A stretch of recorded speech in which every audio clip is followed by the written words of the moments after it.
Et salut tout le monde, bienvenue dans cet avant-match de la rencontre entre Metz et le Racing Club de Strasbourg. Le derby du Grand Est, c'est pour ce dimanche 14 février, jour de Saint-Valentin. Un match qui aura beaucoup d'enjeux bien sûr, fort en émotion pour évidemment les supporters des deux équipes. Et on va un peu tout simplement vous présenter les enjeux de ce match, les éléments tactiques, composition, avec bien sûr notre pronostic en fin d'avant-match. Pour ce faire, j'ai Monsieur Grenat Forever qui est avec moi. Comment vas-tu, Grenat Forever? Bonsoir, monsieur Socket. Écoute, ça va pour le mieux. Toujours une petite boule au ventre avant chaque derby, avant chaque veille de derby. Ça ne changera pas au fil des années, mais c'est une bonne boule au ventre, comme on dit. Et en plus, jour de Saint-Valentin, c'est magnifique.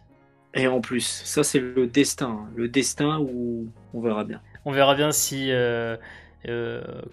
si à la fin nous ferons l'amour à notre équipe de Metz tellement nous serons heureux. Enfin, ce qui est sûr, c'est que ce match, en tout cas, comme je l'ai dit, beaucoup d'émotions à venir pour une rencontre pour la deuxième fois donc dans cette saison, puisque on est dans la phase retour du championnat. Et on va un peu, tout doucement mais sûrement, parler de ce match. Avant de commencer, Grenat Forever, j'aimerais rappeler ceux qui nous écoutent qui peuvent bien sûr déjà donner leur pronostic dans les commentaires pour qu'on puisse un peu juger un peu de vos prévisions sur ce match. N'hésitez pas bien sûr à nous donner un peu vos éléments de 11 de départ. C'est vrai qu'il y a quelques discussions à certains postes. Bien sûr, donnez votre avis. On sera assez content de pouvoir en débattre. Autre chose, bien sûr, vous pouvez vous abonner comme d'habitude à la chaîne YouTube La Maison du Grenat. Un grand merci à ceux et celles qui se sont déjà abonnés récemment et un merci à ceux et celles qui vont s'abonner peut-être par la suite après l'écoute de cet avant-match. Grenat Forever, nous partons sans plus tarder par un petit coup d'œil au classement. Pour voir un peu la situation des deux équipes, à savoir le FC Metz et le Racing Club de Strasbourg, tout d'abord, Grenat Forever, j'aimerais rappeler que nous, le FC Metz, nous sommes tranquillement ou pas, je ne sais pas, mais nous sommes actuellement à la 7ème place. Alors, on est dans le top 10, ça risque d'être quand même un peu compliqué puisque on m'a soufflé dans l'oreillette qu'une équipe de Montpellier avait gagné son match contre l'Olympique Lyonnais. C'est juste. Ce qui fait que, on ne sait jamais, mais comme je l'ai dit, la 11e place n'est pas très loin en fait en différence de points, puisque à l'heure actuelle, le 10e du championnat, donc ce n'est plus Bordeaux, mais donc Bordeaux passe 11e, ce qui fait que Bordeaux qui à l'heure actuelle a 32 points, nous avons 35 points, nous sommes qu'à 3 points effectivement de la 11e place. Donc attention, on peut sortir de ce top 10 en cas de très mauvais résultats face à Strasbourg. Alors que notre adversaire Grenat Forever, Strasbourg, est à l'heure actuelle 16e avec un total de 25 points. 10 points d'écart entre Metz et Strasbourg, donc dans tous les cas, le résultat ne va pas avoir une immense influence pour l'instant sur la différence entre les deux équipes. Maintenant, ce qui se passe, c'est que si on regarde cette équipe de Strasbourg, Grenat Forever, avec notamment les résultats récents de Strasbourg, on peut voir que si j'excuse ce qui s'est passé en Coupe de France, je le ferai d'ailleurs pour les deux équipes, mais Strasbourg en est sur 4 matchs sans victoire. Depuis, normalement, tu sais, la victoire qu'ils ont contre Saint-Etienne, ils ont enchaîné avec le nul contre Dijon, défaite chez eux contre Reims, match nul chez eux contre Brest, et puis défaite à l'extérieur contre Lyon. Voilà, donc on est un peu sur une dynamique pas très sympa du côté de Strasbourg. Et donc Strasbourg, Grenat Forever, qui est une équipe que l'on avait déjà affrontée donc au match aller, qui nous avait posé des problèmes quand même, faut pas se le cacher. Donc on sait que cette équipe-là, Grenat Forever, déjà, forcément dans l'enjeu du derby est quand même présent, on peut le dire. Aussi une équipe qui est capable de mettre des buts. Il y a quand même des arguments offensifs, on va un peu en parler vite fait dans la partie sur les compositions. Mais c'est une équipe qui prend aussi beaucoup de buts aussi, ne l'oublions pas. Donc toi, Grenat Forever, quand tu vois cette équipe de Strasbourg, avec son rythme actuel, avec, on parlera après bien sûr de son effectif, peut-être un peu avec quelques blessures, mais est-ce que cette équipe de Strasbourg-là te fait peur sur leur rythme actuel? Sur le rythme actuel, non, elle me fait pas peur, parce que bon, elle reste quand même sur 4 matchs, comme tu l'as dit, sans victoire, 5 si je prends la Coupe de France de mercredi. Puis les adversaires, voilà, à part Lyon, le dernier match, c'est Brest, Reims et Dijon. Que des équipes, entre guillemets, où Metz a su à chaque fois prendre des points contre ces équipes-là. Donc non, ça me fait pas peur. Puis je me dis, en plus, le match aller est quand même, entre guillemets, la bascule de notre système à 5 défenseurs. Bien sûr. Donc on va retrouver cet adversaire où Frédéric Antonetti avait commencé à mettre ce système à 5. Je me dis que c'est encore une fois le destin et je pense qu'on est favori, même si nous aussi nous sommes dans peut-être une phase un petit peu moins bien en championnat, mais qui dure moins longtemps. L'échantillon est moins important que ce que Strasbourg est en train de vivre. Bien sûr, alors tu fais bien la transition sur l'état de forme actuel de Metz, hein, puisque Metz, effectivement, n'est pas dans la même situation déjà au classement, comme on l'a dit. Au niveau du rythme à l'heure actuelle, Metz a eu une seule défaite depuis la 18e journée inclus. À savoir cette défaite donc contre Saint-Etienne, autant le résultat mais aussi le contenu nous a évidemment beaucoup déçus. Mais c'est vrai qu'on a réussi quand même à engranger beaucoup de points et on est sur peut-être une équipe qui rassure davantage ses supporters que du côté de Strasbourg, tu vois, qui peut les inquiéter un petit peu plus quand même au vu de leur récents résultats. Mais donc, ce qui fait que si on résume un peu les deux états de forme, on a d'un côté une équipe de Metz qui va tenter de faire oublier ce faux pas du match contre Saint-Etienne et de relancer la machine. Et de l'autre côté, nous avons une équipe de Strasbourg qui, elle, veut vraiment, vraiment relancer la machine après donc 4 résultats pas positifs en championnat. Et donc on est sur deux volontés pas forcément similaires, mais il y a quand même la volonté de gagner chez les deux équipes. Et en plus c'est un derby, donc le contexte donne encore évidemment plus envie de gagner ce match. Maintenant, Gonna Forever, petit coup d'œil au niveau de la tactique, composition d'équipe. Tout d'abord, pour parler un peu de Strasbourg, parce que du côté de Strasbourg, Gonna Forever, alors, quand on regarde les derniers matchs en championnat, Strasbourg est une équipe qui a tendance à jouer, tu sais, système en 4-2-3-1. Système qui notamment, pour l'anecdote, voit la présence de monsieur Habib Diallo, non pas en pointe de l'attaque, mais bien sur le côté, ce qui fait beaucoup jaser dans la communauté des supporters de Strasbourg, qui ne comprennent pas forcément comment est-ce qu'on peut payer 10 millions d'euros pour un avant-centre pour le mettre sur le côté. Donc forcément ça fait beaucoup débat. Maintenant, Grenade Forever, j'ai un peu aussi, tu sais, lu la presse locale, où il parlait de l'éventualité, peut-être, de changer de système, de ne pas rester sur ce K2-3-1 et de peut-être basculer dans un système à 5 derrière. Ce qui, et après j'aimerais avoir ton avis là-dessus, Gonna Forever, ne nous rassure pas trop quand on sait que les équipes qui récemment ont aligné un système à 5 défenseurs contre nous ont quand même un peu mis en difficulté. Référence au match contre Nice, référence au match contre Montpellier, référence au match contre Saint-Etienne. C'est vrai, parce que maintenant les équipes commencent. Avant, c'est nous qui nous adaptions aux adversaires avec ce système qu'on n'avait pas l'occasion de voir. Et maintenant, nos adversaires, nos concurrents nous connaissent, voient qu'on fait peur dans ce système. Donc c'est eux qui s'adaptent. Mais je serais quand même assez étonné de voir Strasbourg dans ce système, étant donné quand même que leur meilleur défenseur est absent, Mohamed Simakan. Ça voudrait dire rajouter un défenseur qui est Lamine Koné. On sait que Mitrovic et Koné ne font pas forcément l'unanimité chez les supporters strasbourgeois. Donc si ces deux-là accompagnent Djikou en défense centrale, je serais assez étonné, même content pour nous en fait, parce que ça va forcément leur enlever du coup un joueur offensif qui devra être forcément sacrifié. Même si, je sais pas lequel. Même si ça permettrait quand même peut-être d'aligner deux attaquants sur l'avant-poste, par exemple faire un duo Ayork-Diallo. Avec Thomasson en 10, ça aurait de la gueule, mais ça voudrait dire du coup peut-être oui sacrifier je sais pas celui qui devait jouer, peut-être un Mehdi Chahiri certainement. Ouais. Je vois bien ça, mais parce que c'est vrai en tout cas, est-ce que aussi c'est pas pour protéger peut-être un Frédéric Gilbert côté droit, c'est une possibilité aussi. C'est vrai que ça pose question, d'autant qu'il y a d'autres joueurs. Donc tu as parlé de Simakan qui est blessé, Kevin Zoe est blessé également, Persic est blessé aussi, de ce qui est dit. Donc après, ouais, est-ce qu'à un moment donné, Grona Forever, ils se sont pas vus, ouais, comme je l'ai dit, tu sais, les matchs précédents du FCMS contre des systèmes A5, ils se sont dit, ouais, en fait, mais c'est des difficultés enfin, en faisant face à un tel schéma, ouais, il y a peut-être une opportunité à saisir, tu vois.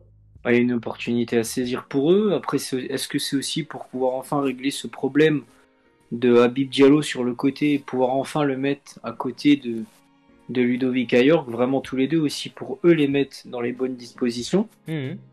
Je pense que c'est un peu des deux, un peu pour nous contrecarrer et un peu pour pouvoir mettre peut-être Diallo, lui donner toutes les possibilités de se mettre dans les bonnes conditions. Ouais. Donc en tout cas, c'est l'une des possibilités. Bien sûr, il y a toujours la possibilité qu'ils avaient employé jusque-là, donc le schéma comme je l'ai dit en 4-2-3-1. En tout cas, voilà, il y a des indiscrétions, notamment sur la dernière séance d'entraînement, qui amènent à cette réflexion tactique. Évidemment, maintenant il faut parler du FCMS, parce que le FCMS a 3 zones à éclaircir au niveau, je dirais, plus de la composition que de la tactique, parce que la tactique, on a très bien vu même en Coupe de France que la tactique est toujours la même. Volonté certainement de terminer la saison avec cette tactique-là, mais évidemment une question se pose, c'est au niveau des hommes, notamment Grona Forever, le poste de piston gauche, puisque, petit rappel sur ce qui s'est passé il y a 3 jours contre Amiens, Thomas Delaine a été aligné piston gauche. On a décidé de mettre titulaire également en défenseur central gauche, tout simplement Mathieu Hudol. Et donc c'est un peu embêtant parce que nous on se disait avant le match contre Amiens avec Grona Forever que finalement si l'un est titularisé, l'autre ne jouera pas, et donc dans ce cas-là on aurait un peu une réponse sur qui va porter le choix d'Antonetti pour être titulaire contre Strasbourg. Mais là, Grona Forever, vu que les deux ont joué contre Amiens, ça nous facilite pas la tâche.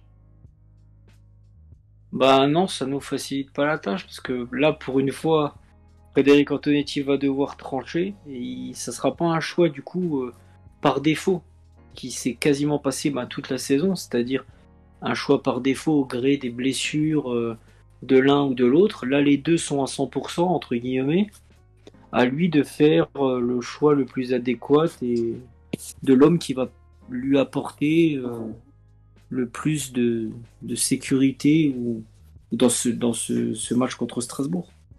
Oui, et puis c'est un choix aussi peut-être dicté par rapport à l'anticipation de la tactique de l'adversaire. On sait que si par exemple tu as une défense à 5 contre toi, peut-être qu'un Thomas Delaine est moins opportun qu'un Mathieu Hudol, sachant qu'un Thomas Delaine, on le sait, est quelqu'un d'explosif, enfin qui aime bien plutôt être lancé et qui a besoin de l'espace dans le couloir pour s'exprimer. C'est sûr que si tu as une défense à 5 en face de toi, le mec n'aura pas forcément beaucoup d'espace, tu vois, de couloir à exploiter et ne pourra pas partir lancer. Et on sait que c'est quand il est lancé qu'il est dangereux. C'est pas quelqu'un qui est à l'arrêt et capable, voilà, d'amener la balle avec lui quand il est à l'arrêt. Il a besoin vraiment d'être lancé. Et donc, ouais, effectivement, si les indiscrétions de la défense à 5 sont confirmées, bah, peut-être que Hudol est la meilleure option par rapport à ça plutôt que Thomas Delaine. Donc je ne sais pas non plus qu'on a Forever. Donc là, il va quand même falloir faire un choix important, hein. C'est vrai que tu as raison. Là, il y a une vraie décision à prendre. Les deux joueurs sont, on va dire, dans une situation notamment physique un peu similaire, si l'on veut, hein. Donc là, il n'y a pas de normalement je mets l'un titulaire parce que je veux faire reposer l'autre, ce genre de choses. Donc effectivement, c'est un peu l'un des grands mystères du 11 de départ. Autre situation qu'on a Forever, c'est le milieu de terrain, puisque depuis quelques matchs, Maïga et Papé Matarsar sont ensemble sur le terrain. On a bien sûr une question de se dire, bon, normalement, pas de problème sur la question, on va avoir Sarr et Maïga, surtout que Monsieur Angban contre Amiens a plutôt fait une performance qui ne restera pas dans les annales et qui, certains même disent, il a un peu perdu des points sur sa performance contre Amiens. Et j'ai même dit durant le match que s'il continue encore à jouer comme ça durant le match, il va naturellement chercher à gagner sa place sur le banc, tu vois. Et malheureusement, c'est ce qui risque un peu de se passer. Donc pour toi, Grona Forever, Sarr, Maïga, il n'y a pas forcément de surprise à ce niveau-là, hein. Non, au jour d'aujourd'hui, il y a aucune surprise. Les derniers événements n'ont pas fait pencher la balance, peut-être pour un retour d'engagement dans le 11 titulaire. Donc, on partirait sur Maïga Sarr, même si Maïga est peut-être un peu moins bien en ce moment. Mais pour moi, je suis persuadé que c'est aussi dû à sa Covid-19 et que demain, il va commencer à remonter en puissance. Donc, non, Maïga Sarr, même pas de débat possible à ce niveau-là. Oui, effectivement, en espérant que Maïga retrouve son niveau avant le Covid-19, puisque effectivement son match, notamment contre Saint-Etienne, nous a un peu laissé sur notre faim. Maintenant, quand on regarde l'attaque évidemment se pose des questions sur plus le poste de d'ailier qui va accompagner l'avant-centre, puisque l'avant-centre, normalement, sans grande surprise, devrait être Leia Iseka, hein, qui a marqué contre Amiens justement en Coupe de France.